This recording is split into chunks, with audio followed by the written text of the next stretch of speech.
حي على الفلاح.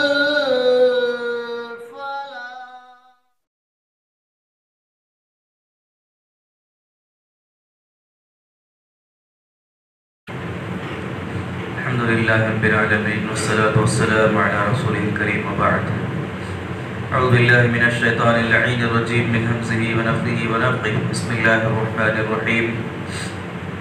يمحق الله الربا ويربي الصدقات والله لا يحب كل كفار أثيم. إن الذين آمنوا وعملوا الصالحات وأقاموا الصلاة وآتوا الزكاة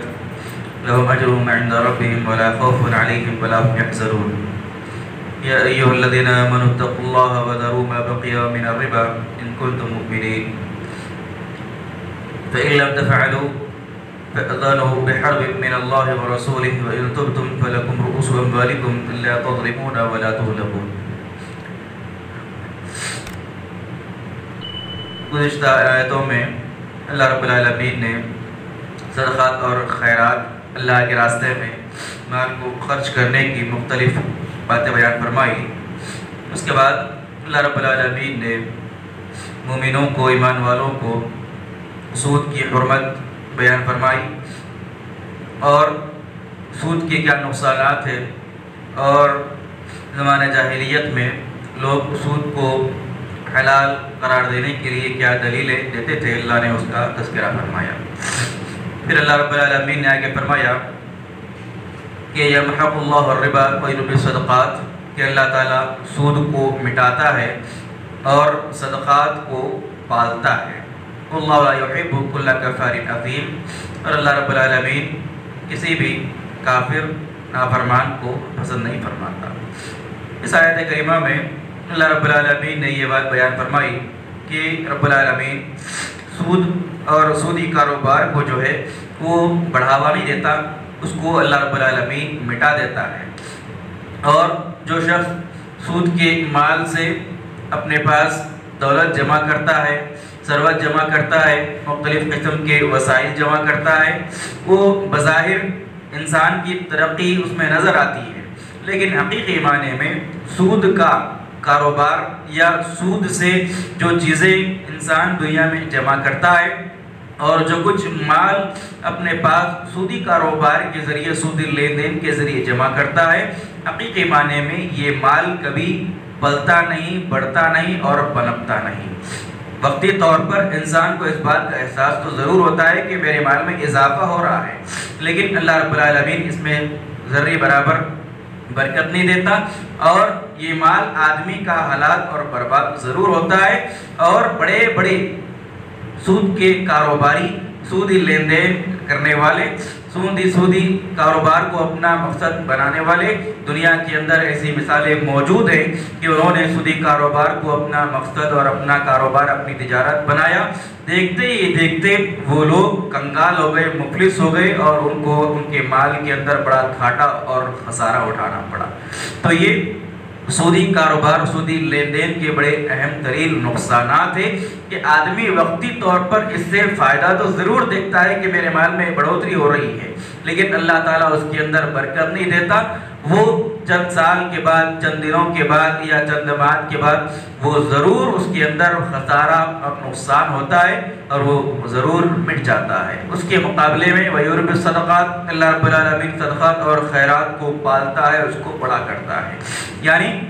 صدقات اور خیرات کو اللہ رب العالمین کس طریقے سے بڑھاتا ہے، کس طریقے سے اس میں برکت دیتا ہے کہ صدقات کے ذریعے دنیاوی زندگی میں بھی انسان کی مشکلات، پریشانیاں، مختلف قسم کی بیماریاں، مختلف قسم کی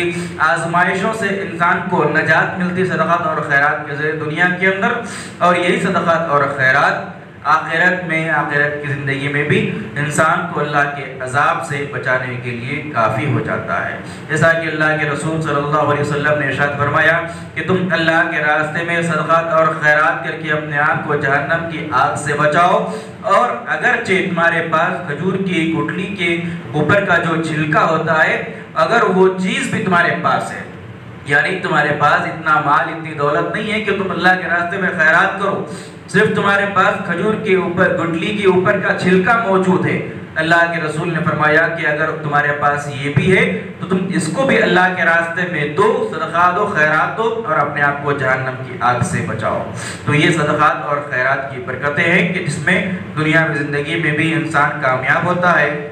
اور آخرت کی زندگی بھی انسان کے لیے آسان ہوتی ہے۔ پھر اللہ نے آگے فرمایا کہ رب العالمین کفار کو، گنہگار کو پسند نہیں فرماتا۔ پھر کہا کہ ان الذین آمنوا وعملوا الصالحات واقاموا الصلاة وآتوا الزکاة لهم اجرهم عند ربهم ولا خوف علیہم ولا هم يحزنون۔ یقیناً کہ جو لوگ ایمان لائے، نیک عمل کیے اور نماز قائم کیے، زکوٰۃ دیتے رہے، ان کے رب کے پاس ان کے لیے اجر ہے، بدلہ ہے، اور ولا خوف علیہم ولا هم يحزنون، ان پر نہ کسی قسم کا خوف ہے اور نہ وہ ہی غم زدہ ہوں گے۔ یعنی اللہ رب العالمین نے انسان کی کامیابی کو ایک آیت کے اندر، اس کے اندر سمو دیا جس میں انسان کی دنیاوی کامیابی بھی ہے اور اس سے بڑھ کر انسان کی آخرت کی کامیابی بھی ہے۔ اللہ نے آخرت کی کامیابی کا جو فارمولا ہے وہ اس میں اللہ رب العالمین نے مختصر ترین الفاظ میں بیان فرمایا اور کہا کہ ایمان لانا سب سے پہلے انسان کی کامیابی کے لیے جو ضروری چیز ہے وہ ایمان ہے، اور ایمان کے بعد وعملوا الصالحات نیک اعمال ہیں۔ ایمان صرف انسان کو اللہ کے پاس نجات کے لیے کافی نہیں، اور صرف نیک اعمال بھی انسان کو اللہ کے پاس کامیاب نہیں کرا سکتے۔ ایمان بھی ضروری ہے، سچے پکے اچھے ایمان کے ساتھ ساتھ نیک اور صالح عمل کی بھی انسان کو ضرورت ہے۔ تو اللہ نے ساتھ میں بیان فرمایا کہ جو لوگ ایمان لائے، نیک عمل کیے، اور نیک عمل میں اللہ نے دو چیزوں کا خاص طور پر ذکر کیا۔ عبادات ویسے تو بے شمار ہیں جس کا اللہ رب العالمین نے ذکر نہیں کیا، لیکن صرف دو عبادتیں اللہ نے، دو فرائض کا یہاں پر ذکر کیا اور کہا کہ وَأَقَامُوا الصَّلَاةَ وَآتَوُا الزَّكَاةَ، کہ جو لوگ نماز پڑھے، نماز قائم کیے اور زکوٰۃ دیتے رہے۔ یعنی عبادتوں کے اندر مختلف قسم کی اللہ نے ان دو عبادتوں کا تذکرہ کیا، اور اس سے یہ بیان فرمایا اللہ نے کہ جو ایمان لائے گا، نیک عمل کرے گا، پھر نماز کی پابندی کرے گا اور زکوٰۃ دیتے رہے گا۔ نماز کی پابندی، ہر قسم کی نماز، چاہے وہ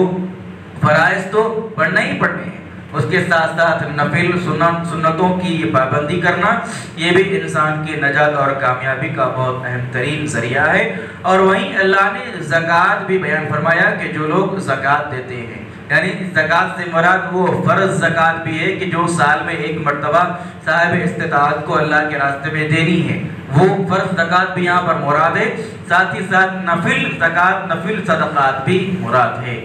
یعنی اللہ کے راستے میں صدقات اور خیرات کرنا،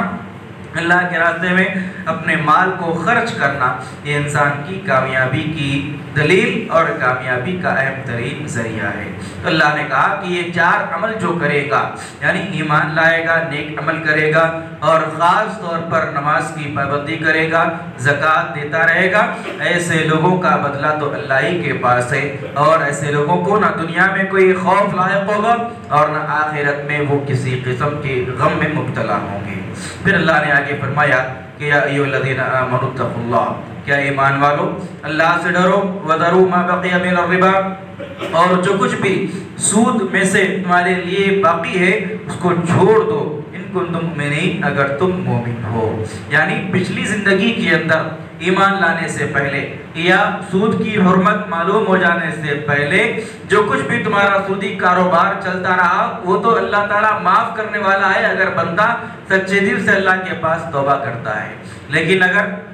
آدمی معلوم ہو جانے کے باوجود بھی ان حرام کاموں کے اندر ملوث رہا تو اللہ تعالیٰ اس کو عذاب ضرور دے گا۔ تو اللہ نے فرمایا کہ جو کچھ پچھلی زندگی میں گزر چکا اس کو تم چھوڑ دو۔ یعنی تم کو بہت سارے لوگ سودی کاروبار میں سے جن کو تم نے قرض دے رکھا ہے، سود تمہارا ادا کرنا باقی ہے، اگر تمہارے پاس ایسا کوئی باقی سود ہے تو اللہ نے کہا کہ اس سود کو چھوڑ دو، اب وہ سود نہ لو۔ پھر اللہ نے کہا کہ ان کنتم مؤمنین، اگر تم سچے پکے مسلمان ہو۔ پھر اس کے بعد سود کے معاملے میں بڑی خطرناک وعید اللہ رب العالمین نے اگلی آیت کے اندر بیان فرمائی کہ جو لوگ سود کی حرمت معلوم ہو جانے کے باوجود مختلف طریقوں سے سودی کاروبار کے اندر یا سودی لین دین کے اندر ملوث ہوتے ہیں، اللہ نے ان کے لیے بڑی سخت وعید بیان فرمائی، اور ایسی وعید کسی بھی گناہ کے معاملے میں قرآن و حدیث کے اندر نہیں آئی۔ جو وعید اللہ نے یہ سود کے معاملے میں نازل فرمائی، اس قسم کی وعید، اس قسم کی سخت ترین وعید اللہ نے کسی قسم کے گناہ کے طور پر اللہ نے نازل نہیں کی۔ وہ کیا ہے وعید؟ اللہ نے کہا کہ فَإِن لَمْ تَفْعَلُوا، کہ اگر تم یہ کام کرنے سے نہیں رکتے، یعنی سود میں مبتلا ہونے سے نہیں رکتے، سودی لین دین، سودی کاروبار یا سود کو بڑھاوا دینے سے اگر تم پرہیز نہیں کرتے، بچتے نہیں، فَأَذَنُوا بِحَرْبٍ مِّنَ اللَّهِ وَرَسُولِهِ، تو اللہ اور اللہ کے رسول سے جنگ کے لیے تیار ہو جاؤ۔ یعنی یہ انسان کو بہت بڑی وارننگ ایک اللہ رب العالمین کی جانب سے ہے، بہت بڑی وارننگ ہے ایسے لوگوں کو کہ جو سود کے اندر ملوث ہوتے ہیں، معلوم ہوتے ہوئے یا نامعلوم ہوتے ہوئے بھی، یا جان بوجھ کر جو اس کے اندر ملوث ہوتے ہیں،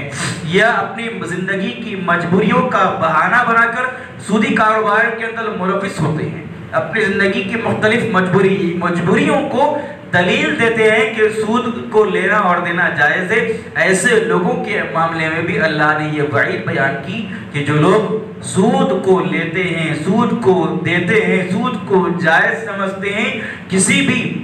اپنی زندگی کے مجبوریوں کو بنیاد بنا کر سود کو لینا دینا جائز قرار دیتے ہیں یا مجبوری میں لیتے ہیں، اللہ نے ایسے تمام لوگوں کے خلاف سخت وعید بیان کی کہ یہ لوگ اللہ اور اس کے رسول کے ساتھ جنگ کے لیے تیار ہو جائیں۔ یعنی وہ شخص جو اللہ اور اس کے رسول کے ساتھ جنگ کے لیے تیار ہو جائے،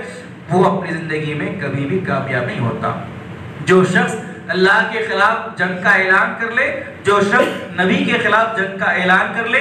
ایسا آدمی ہمیشہ زندگی میں نقصان اٹھائے گا، آخرت میں بھی اس کی تباہی، اس کی بربادی اور اس کا ختم ہو جانا اللہ کے پاس طے ہے۔ لہٰذا یہ بڑی سخت ترین وعید ہے ان لوگوں کے لیے کہ جو سودی کاروبار کے اندر ملوث ہوتے ہیں۔ ان تم فلکم رؤوس اموالکم، اگر تم توبہ کرتے ہو تو تمہارے لیے تمہارا اصل مال ہے، لا تظلمون ولا تظلمون، نہ تم کسی پر ظلم کرو اور نہ تم پر کسی قسم کا ظلم کیا جائے گا۔ یعنی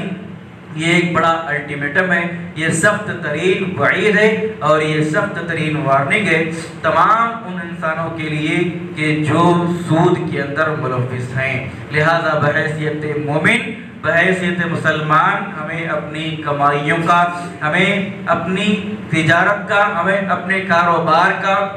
ہمیں اپنے مال کا جائزہ لیتے رہنا بے حد لازم اور ضروری ہے۔ خاص طور پر بینکنگ کا جو سسٹم، بینکنگ کا جو نظام، جو چاہتے یا نہ چاہتے ہوئے ہمارے زندگی کے اندر اس کی ضرورت بڑھ چکی ہے، اس بینکنگ کے نظام کی وجہ سے ہمارے مال کے اندر، ہمارے اماؤنٹ کے اندر، ہمارے روپے پیسوں کے اندر بہت سارا سود کا پیسہ نہ چاہتے ہوئے بھی ملوث ہوتا ہے۔ یعنی جو آدمی، جو لوگ جن کا سیونگ اکاؤنٹ بینک کے اندر ہوتا ہے، وہ اگر کسی بھی قسم کا اماؤنٹ ہمارا سیونگ اکاؤنٹ کے اندر ہمارا پیسہ اگر جمع ہو تو بینک جو ہے وہ ماہانہ یا 2 مہینے یا 3 مہینے سے ماہی یا 6 ماہی کسی بھی طریقے سے مہینے کے اعتبار سے وہ ہمارے اماؤنٹ کے اعتبار سے سود بینک ہمارے مال کے اندر ڈالتا ہے۔ تو یہ اس قسم کا حساب، اس قسم کا کتاب رکھنا یہ ہمارے لیے بے حد لازم اور ضروری ہے، ورنہ نادانی میں نہ چاہتے ہوئے بھی یہ گندا مال، سود کا یہ گندا مال ہمارے حلال اور پاکیزہ مال کے اندر مل کر ہمارے پاکیزہ مال کو بھی خراب اور گندا کر سکتا ہے۔ لہذا آج کے اس ماحول کے اندر بڑی سخت ضرورت ہے ہم میں سے ہر ایک کو اس بات کی کہ ہم اپنے مال کا، ہمارے اپنے روپیوں کا، پیسوں کا، ہماری تجارت کا، ہمارے کاروبار کا ہمیشہ جائزہ لیتے رہیں، اس کا حساب و کتاب ہمارے پاس رکھیں تاکہ کوئی حرام لقمہ ہماری کمائی کے اندر یا حرام لقمہ ہماری تربیت کے اندر یا حرام لقمہ ہماری تجارت اور کاروبار کے اندر شامل نہ ہو، ورنہ یہ انسان کی زندگی میں بھی ہلاکت اور تباہی ہوگی اور مرنے کے بعد روز قیامت بھی انسان کو بڑا شرمندہ نادم ہونا پڑے گا اور بڑا خسارہ اور نقصان اٹھانا پڑے گا۔ اللہ رب العالمین سے دعا ہے رب العالمین ہم تمام کو قرآن مجید کی آیات کو پڑھنے سیکھنے سمجھنے اس پر عمل کی بہت توفیق عطا فرمائے آمین۔ سبحانک اللہم و بحمدک اشہد ان لا الہ الا انت استغفرک و اتوب الیک۔